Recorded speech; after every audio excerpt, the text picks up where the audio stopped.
मैं कोई प्रदर्शन नहीं कर रहा, लेकिन दिखाना चाहता हूं कि इस पे लिखा है इंग्लिश में FAA यानी फा।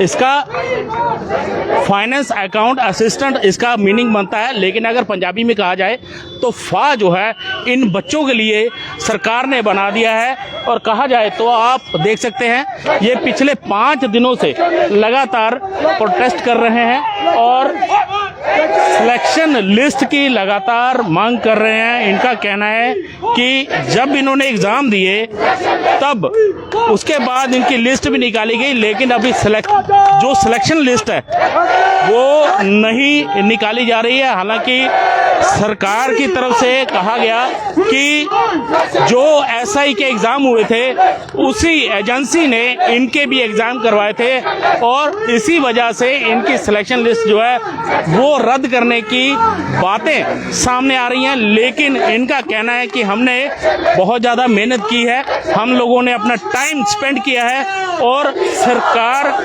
हमें जो है कहीं ना कहीं हमारी भविष्य के साथ जो है खिलवाड़ कर रही है। कुछ युवा हैं, उनसे बात करने की कोशिश करते हैं। सर, क्या कहेंगे आप? पिछले 5 दिनों से भारी बारिश जो थी उस दौरान भी आपने प्रदर्शन किया था और अभी भी आज गर्मी है, उमस भरा दिन है, आज आप लगातार फिर भी 5वां दिन प्रदर्शन कर रहे हैं। सर, ये 5वां दिन है हमारे प्रोटेस्ट का। पहले हमने बारिशें झेली हैं, अभी कड़कती धूप झेल रहे हैं, लेकिन सरकार के कान पे जून तक नहीं रेंगी है। अभी तक कोई भी एडमिनिस्ट्रेशन से हमारे पास यहाँ कोई भी एक बंदा तक नहीं आया है जो ये कहे हमें कि आपके साथ कुछ ऐसा नहीं होने वाला है जिस तरह के र्यूमर्स फैलाए जा रहे हैं। हम बस सिर्फ यही चाहते हैं कि सरकार हमारी जल्द से जल्द सुनवाई करे और हमारी सिलेक्शन लिस्ट रिलीज़ करे।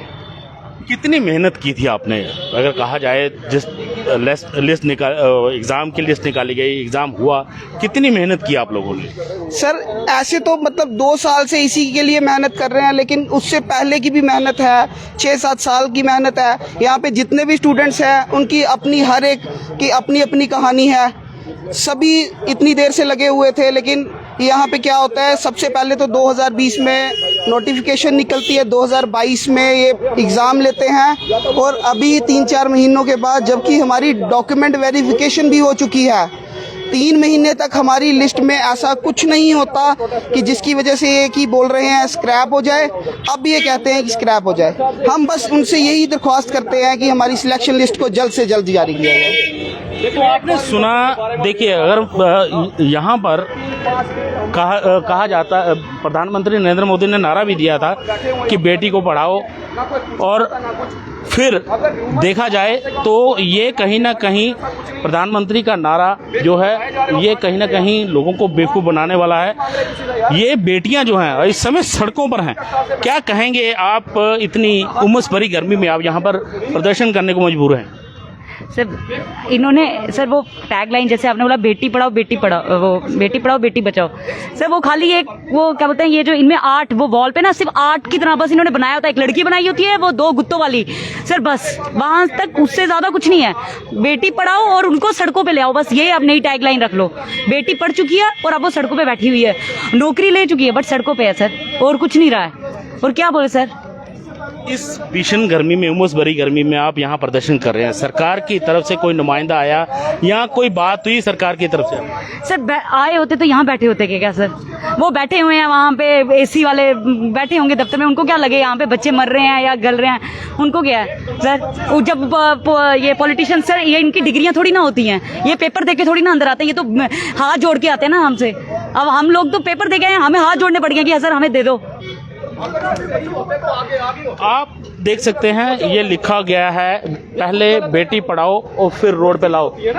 इसकी वजह यही है कि ये लगातार प्रदर्शन कर रहे हैं, लेकिन इनको कोई भी सरकार का नुमाइंदा जो है वो कहा जाए कोई पूछने नहीं आ रहा है। हालांकि देखा जाए तो गलती जो है एजेंसी की है, लेकिन जिन बच्चों ने पूरी मेहनत से अपने एग्जाम दिए हैं वो फाइनल लिस्ट की मांग कर रहे हैं, तो देखा जाए तो सरकार से लगातार गुहार लगा रहे हैं, लेकिन यहाँ पर अभी भी प्रदर्शन हो रहे हैं। कुछ और बच्चियां हैं, उनसे बात करें, कुछ क्या कहेंगे। आप भी यहाँ पर बैठे हुए हैं। सर कल हमारे जो एलजी सर है वो एड्रेस करने गए थे आवाम की आवाज़। आवाम तो आपकी इधर बैठ के रो रही है, आप कहाँ एड्रेस कर रहे हो उनको। हम कोई सर ऐसे कोई घरों से निकाले हुए नहीं है, हम क्रीम है। हमने 2 लाख बच्चों के साथ compete किया और आज हम सिलेक्ट होके इधर बैठे हैं। हम खज्जल हो रहे हैं, हमें कोई पूछने नहीं आ रहा। हम इतनी धूप में बारिश में बैठे हैं लेकिन कोई किसी को कोई नहीं पड़ी है। हम मरे जिए किसी को कुछ नहीं लेने देना। किसी का क्या जाएगा, हमारे घर वाले उनका जाएगा जिनके हम बच्चे, इनके बच्चे होते क्या ये एक हम। मैं बस ये पूछना चाहती हूँ कि 1 घंटा, बस आधा घंटा आके इधर बैठ के देखो, तुम लोगों के कान पे जू तक नहीं रेंग रही है। हम बस आपसे क्या मांग रहे हैं, अपना हक मांग रहे हैं। कोई ये नहीं है कि हम कुछ गलत चीज मांग रहे हैं, पीसफुल प्रोटेस्ट कर रहे हैं। आप क्या चाहते हो कि हम मर जाएं? इधर सड़कों पे मरेंगे, एक कोई मरेगा या कोई सुसाइड कर लेगा यहाँ पे, क्योंकि जिस तरह से आज यूथ मतलब ट्रॉमा में है, डिप्रेशन में है, तो वो तो कुछ ना कुछ यही सोचेगा ना। तो इसका जिम्मेदार कौन होगा? इसका जिम्मेदार एडमिनिस्ट्रेशन होंगे, इसका जिम्मेदार एलजी सर होंगे, क्योंकि वो उनको सोचना चाहिए। अगर ये सिर्फ र्यूमर्स हैं या जो भी है तो वो जल्दी से जल्दी इस पे इंटरवीन करें और हमारी सिलेक्शन लिस्ट निकालें। नहीं तो हम नहीं उठने वाले, चाहे कुछ भी हो जाए। हम चाहे मर जाएंगे, इधर ही मरेंगे, लेकिन हम उठेंगे नहीं। तो आपने सुना कि इनका दर्द जो है वो साफ यही दर्शा रहा है कि इनकी सिलेक्शन लिस्ट जो है वो निकाली जाए।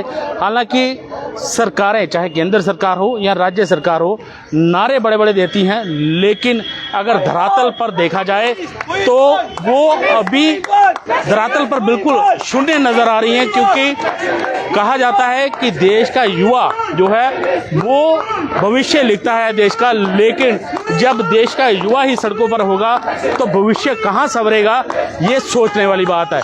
रविंद्र कुमार श्रीवास्तव, पंजाब केसरी, जम्मू।